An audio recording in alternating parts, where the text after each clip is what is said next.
All right, welcome back, everybody. As you probably recall, in our last lecture, we looked at this concept of something that we sort of referenced as the self. Now, we didn't necessarily break down what the self was about, but what we did talk about was how when we explain our own behaviors, we might not necessarily do the same thing to understand what we're doing as we might for other individuals. We talked about that being a byproduct of not only our penchants to sometimes inflate who we were a little bit, but also we talked about it being a reflection of us having some intuitive understanding of who we were and taking that into account and just kind of accepting it as the norm when explaining our own behaviors.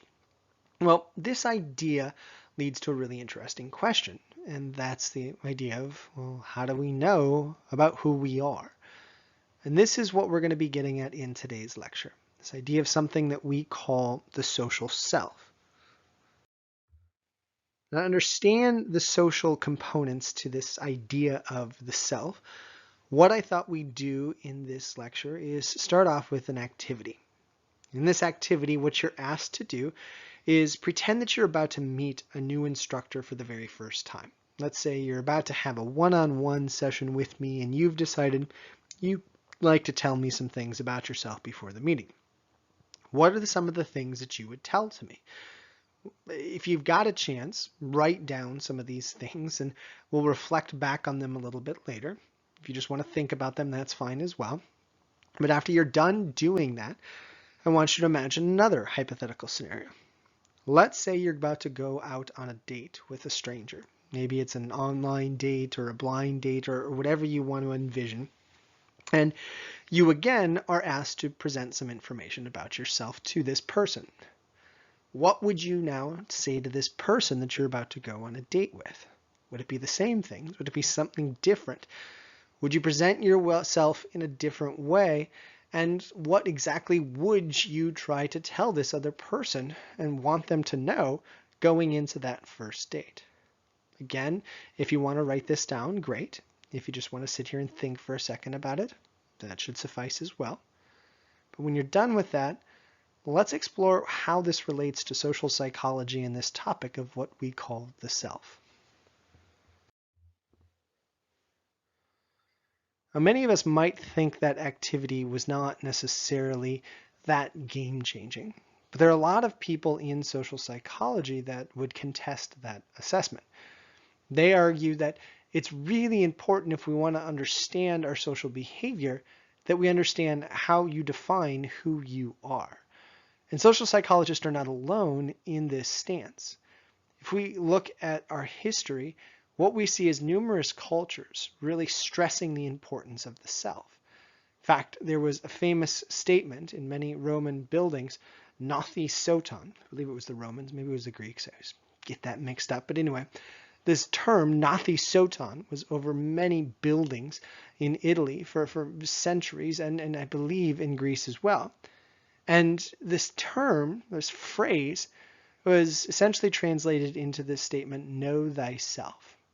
The stress, the importance was that if we wanted to understand the world around us, if we wanted to be more successful, the first step along that path was to have an understanding of who we were, what this self was. So let's finally define this thing that we call the self. We're talking about the self as social psychologists. We're talking about this very multifaceted, complex thing that comprises all the different thoughts and perceptions about who we are. Essentially, we do eventually form some definition of ourself. That doesn't mean that our self has to be consistent across every situation like we saw in the activities before. One of the things that people studying the self talk a lot about are these ideas of different selves. As you see in the slide to your right, you have these past selves and present selves and future selves that many people talk about. But even within different contexts in all three of those things, we can break this down even further. One of the terms that's used a lot by social psychologists is this thing called the social self. This notion that essentially we define a self for numerous different situations that we find ourselves in. So you probably have a self for school, you have a self for your family, you have a self for your friends, you probably have maybe a self for a romantic partner or somebody that you'd like to be in a romantic relationship with. And all these selves probably have some underlying overlaps, and we can sort of use that to define what your self is in general. But lots of social psychologists would argue that we can't discount those socially derived components of the self as well. And in fact, they talk a lot when looking at this social self about the importance of something we've discussed earlier, these ideas of schemas, these notions of kind of who we are and what situations should be approached in what way when we find ourselves across the different contexts. And what this results in with the use of different schemas and different social selves is sometimes variability from situation to situation in how we behave and how we interpret the world around us. Now, some of you might be asking at this point, what are the triggers then to these things that make us put on different faces or go in different directions when we find ourselves in a spot where a different social self is activated? Well, there's a lot of underlying things that seem to trigger different impressions of the situation and the different schemas that we just talked about. One of the classic examples that's often cited is how we behave with our family versus how we behave with our friends. Most of us like to think of ourselves as extremely consistent, but it's very tough for any of us to deny that the way we're with our friends is not always the same way we are with our family. If you see yourself as very consistent and universal across both those situations, more power to you, I guess, or maybe you should really assess if that's completely true. But I'm guessing even if there is that consistency, you might not see consistency in every situation. And maybe the you are in class is slightly different than how you behave with your friends or family. Maybe the you in a romantic relationship or in some type of religious group that you're a part of or some type of institute that you've become a member of. You act differently. You do things that aren't quite the same. And the reason why you do these things, according to social psychologists, is that you're activating different schemas, making sense of things differently when you find yourself in different contexts. Maybe it relates to those scripts that we talked about earlier where you've determined what you need to do in successive order to behave appropriately in that situation. Maybe it activates different schemas about people or ways to perceive things. Regardless of which schemas are being activated, the point is that there are certain overarching things that tend to push all of us in specific directions. There could also be random stuff. Right? There could be you as the dog walker versus you as the person that goes out with friends. If for some weird reason when you walk your dog, certain schemas are activated and it shifts your impression of who you are and how you should behave appropriately. Lots of odd things can push us in different directions, and social psychologists really want to unfold when we get pushed in those different directions, how these things can have such a robust impact on us. And this might lead you to the question of, are we really that different from situation to situation? Are we these profoundly different individuals with completely different personalities? Or are there just little tweaks, little alterations in our behavior? This is one of the questions that was actually asked by a very famous researcher in social psychology named Hazel Marcus. She asked individuals to, in different social situations, rate how strongly they felt about certain personality characteristics and how much certain descriptors were relevant to them. And what Marcus was able to find is, at least in self-descriptions and identifications of things, when we found ourselves in different places, we did indeed find some quantifiable differences in how we perceived ourselves and what we thought was relevant to who we are. Now, it's important to note that she didn't in her studies find that if she tested somebody, say in the classroom versus with their family, that they were completely different individuals. This was not very common. But there was statistical differences, significantly statistical differences that suggested that we do actually behave to an extent slightly differently when we find ourselves in different situations. And this led to a really interesting question of, are we actually accurate in these interpretations? If I see myself as different with my friends, am I really being different with my friends, or am I just perceiving myself to be different in those situations? There's another researcher just recently, about a decade ago, named Vazir, who asked that question. Is our behavior really that different across situations, and can people pick up on it? And what Vazir was able to show was that there are seemingly some differences that can be picked up on. And when we actually look at people's overt behaviors, what we see is that people do seem to have the ability to tap into some of the different schemas that seem to be predicting our behaviors pretty well. But what was interesting is that Vazir's study not only just asked people to explain themselves in different situations and see if their understanding of their personality or certain schemas that were activated could predict behavior, but he also wanted to see if this worked for other individuals that knew us, that were more attuned to some of the things that we did in different situations. And what Vazir was able to show was that both friends and individuals themselves seemed to have some pretty good predictive ability, some understanding of some of the sources of our behaviors. But oddly enough, there were some differences between the things that were used as good predictors between people themselves and their peers. Essentially, we're really good at recognizing the internal things that shift from situation to situation for us. We can recognize when we're more fearful in different situations, or when we're maybe more agitated or more confident, whatever it is. The internal states that we can recognize as being evoked in different situations, it can be something that we can predict, so we can recognize, and it can be something that can then predict our behaviors. When we look at the things in social environments that impact us, or kind of externalized things that other people can see outwardly, maybe we can't even see as well as them because we're just projecting ourselves to the world, what they were able to show in this study was that people that are friends or family members of these individuals can use that information to predict behavior fairly well. They're different things oftentimes, but in sum total, this understanding of these different selves that we see internally and for ourselves and we can see externally for others can be pretty darn good predictors of our behaviors across a wide range of different situations. And this is a really complicated but interesting point, that essentially we do, if we want to bring it all together, have different social selves. And those different social selves raise different schemas of us. And those different schemas, those different things can predict our behaviors fairly well. It's just we don't have the ability to tap into all of them, though others might have the ability to tap into some of this stuff.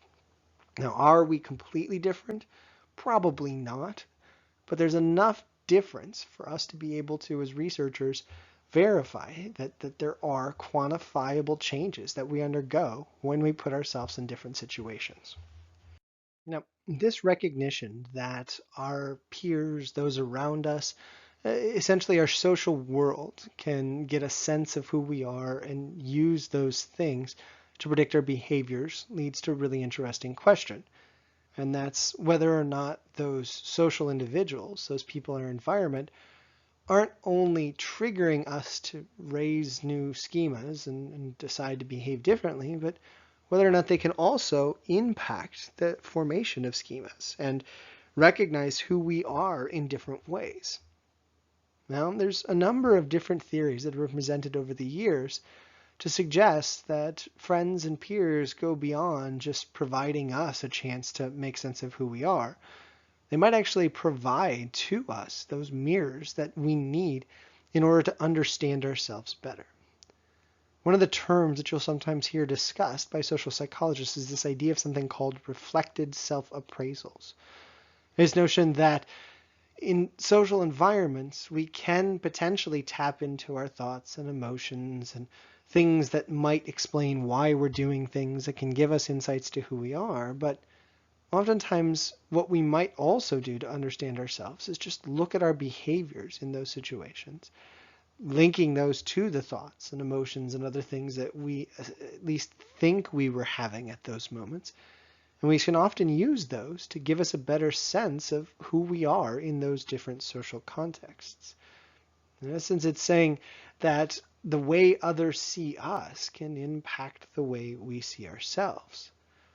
Another theory that puts a lot more emphasis on friends is this thing called the social comparison theory, that suggests that in addition to using their interpretations of us and our recognition of our behaviors that we display with others, we can also use our friends or family members or other social groups to get a sense of who we are by just looking at who they are like, assuming that there is a decent amount of overlap between us and them.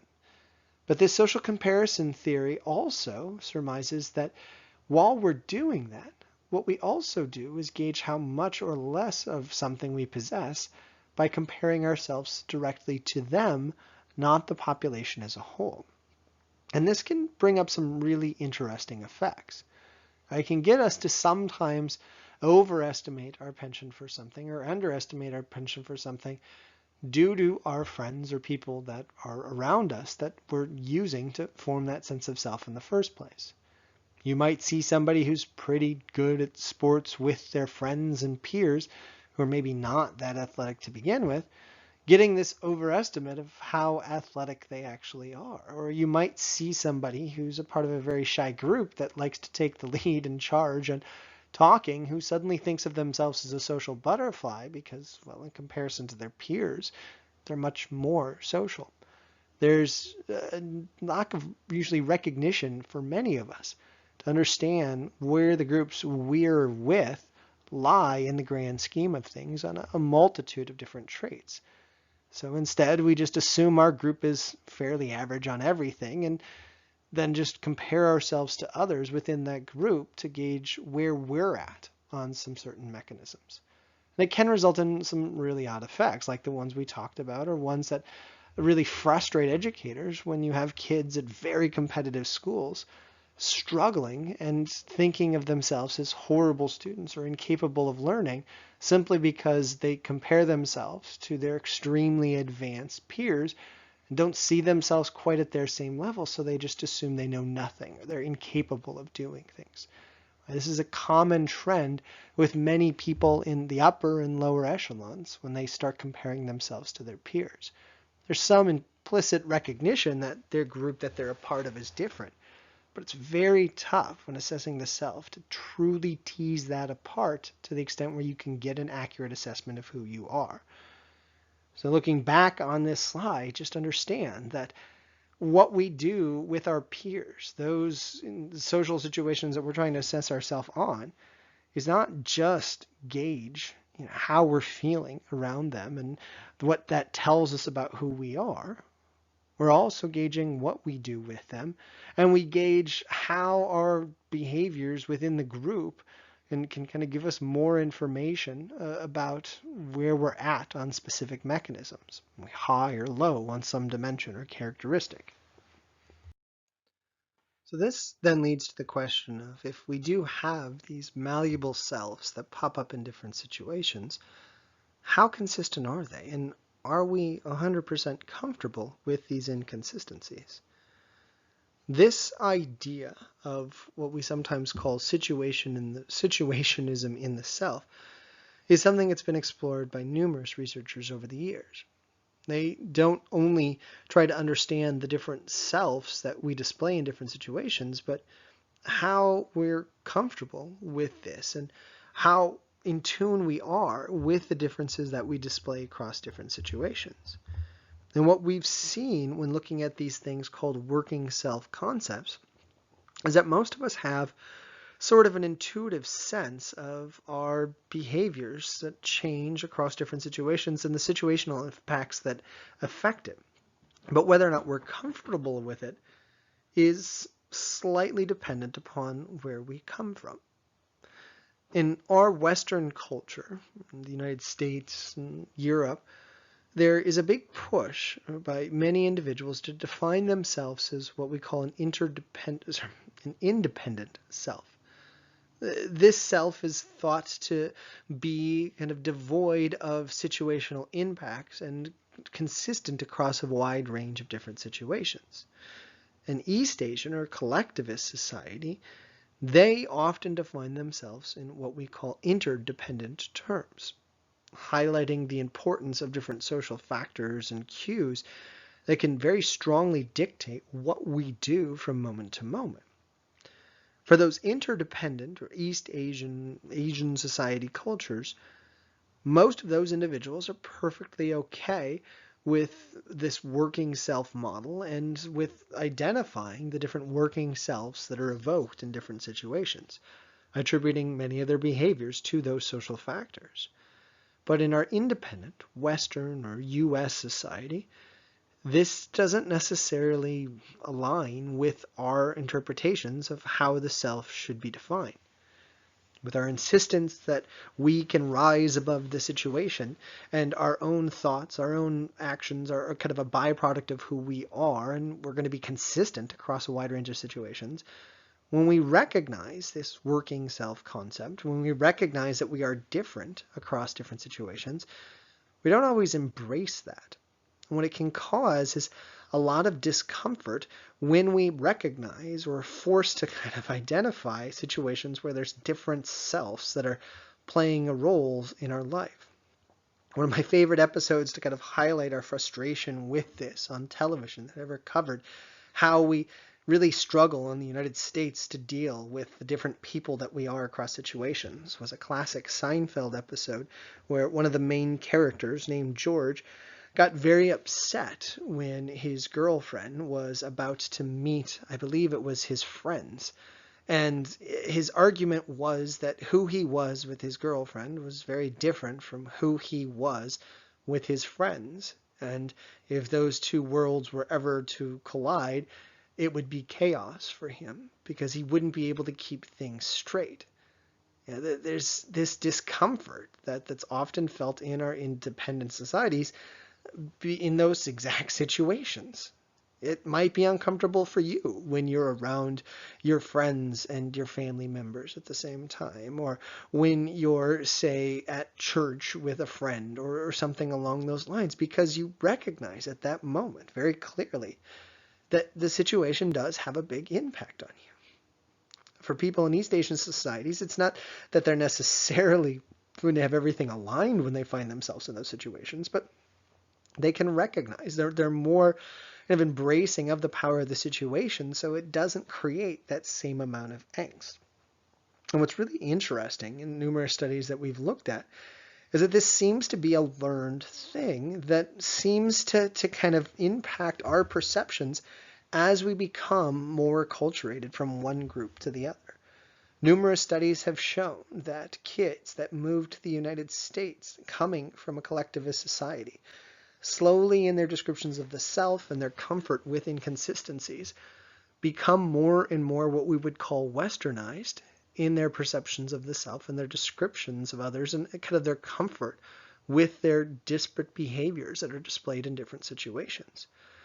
Now, what it means is that essentially we might, in our attempts to try to portray ourselves as consistent and not highlight the social impacts in our independent society, kind of overlook certain things that are pretty big players in our behaviors and things that elicit different selves. And in doing so, could potentially impact our accuracy of what we think we might do in different situations. This is exactly what some studies have found, that by understanding our different selves in different social situations and accepting that we are different across these situations, many collectivist societies that focus on, again, what we call the interdependent selves tend to be able to predict their behaviors, understand the factors behind situation or behind their behavior in situations in a way that we don't do very well in our independent society. And it's not necessarily that their approach then is right. It's just really interesting to understand the complexity to these different selves. We recognize we have them, but our need for some type of internal consistency, sometimes in our Western culture, might give us more coherence in our descriptions of ourselves to others, but it might create these imperfect predictors that we can't use every time when understanding why we're doing and what we're going to do the next time. And this brings me to my very last question for our class. And that's that if we do have these different social situations that evoke the self, or maybe we find a way to consider ourselves a consistent self, what brought us to those definitions of self in the first place? This is an ever-changing thing. Is it something that we're constantly working on and processing, or are there certain things that can predictably shift our interpretation of the self? Well, to understand this, we have to talk about a process that many of us go through in order to understand the self in the first place. It's this process of something we call introspection, where we examine our thoughts, feelings, behaviors, motives, and through those examinations of what's driving us and what we think is our consistent behaviors, we gain a sense of the self. Now, introspection could happen, say, just once a month, once a year, every hour. One of the things that was asked when we started looking at this idea of introspection is, how often does a person actually introspect? Are they doing it on a daily basis? Are they doing it, say, every couple minutes? What allows us to tap into that self? Or are we just relying on past information, not really thinking about what our behaviors mean? And one famous humanistic / positive psychologist named Mihai Csikszentmihalyi, who asked that exact same question a number of years ago. Now, Csikszentmihalyi's interest was more in the different types of selves we had and how this could relate to something called self-actualization and some spiritual elements to who we were, but his research is nonetheless pretty appropriate for this lecture. Because what Csikszentmihalyi did was he gave a bunch of his participants in the studies, way back in 1982, these magical tools back then that they called beepers. Now, beepers are, to this day, this weird phenomenon that's tied to the 80s. It allowed people to, long before cell phones really existed, get sort of calls or sort of text messages, you could say, that arrived on these magical things that they could put on their pockets. So every now and then you could just get a buzz and it would list the phone number of the person who buzzed you. And then from that, you could either go to the nearest phone booth or phone in a room and call that number that you just got beeped on. Now, in 1982, what Csikszentmihalyi did with this study was he took a bunch of participants in, told them that for a week or two they were going to need to keep their beepers on them at all times. And then through random number generators, Csikszentmihalyi would send these messages to these individuals, just quickly, beep them with the number that he was on. And they were instructed not to call him back, but to, when they got beeped, immediately write down what their thoughts were at the time. He was trying to assess essentially how often these people were introspecting. And what he found, unbeknownst to his expectations, or I guess not in accordance with his expectations is the words I should have used, was that very few times in this entire study was anybody doing anything that would possibly be reflective of introspection. His conclusion essentially was that if we did assess the self, it was very rare. In essence, we were just kind of going off of our past expectations and our prior knowledge to understand what we're doing in different situations, or at least be able to explain what we're doing in different situations. And this led others to say, well, then what does trigger it if it does happen rarely? And it eventually led to the introduction of something we call the self-awareness theory.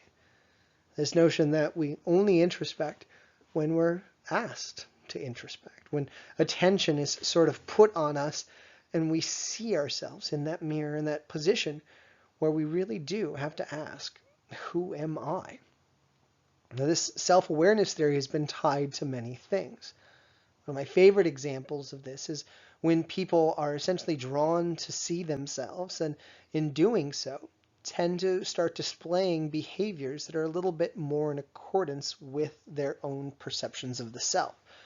And whether or not people are truly introspecting when they do this is debatable, But one study that really highlighted how much we can shift behaviors of individuals when they do see themselves, the classic study, which I don't actually have the names of the authors on here, but a study that was done about 3 decades ago where people were asked to come in and take a test. And this wasn't just any random test. This was a test that happened to be extremely difficult, but very doable if people within the test, when they were left to their own devices, collaborated with each other and essentially shared answers and common knowledge to get to the right solutions to all the problems. Now, in some iterations of this study, when people were allowed to be on their own and take this challenging test where they could cheat or couldn't cheat, in some iterations, these individuals were in a room where they couldn't see themselves at all. All they could see were the other participants. In another iteration, there were numerous mirrors present in the room that forced everybody taking the test to see their own reflection.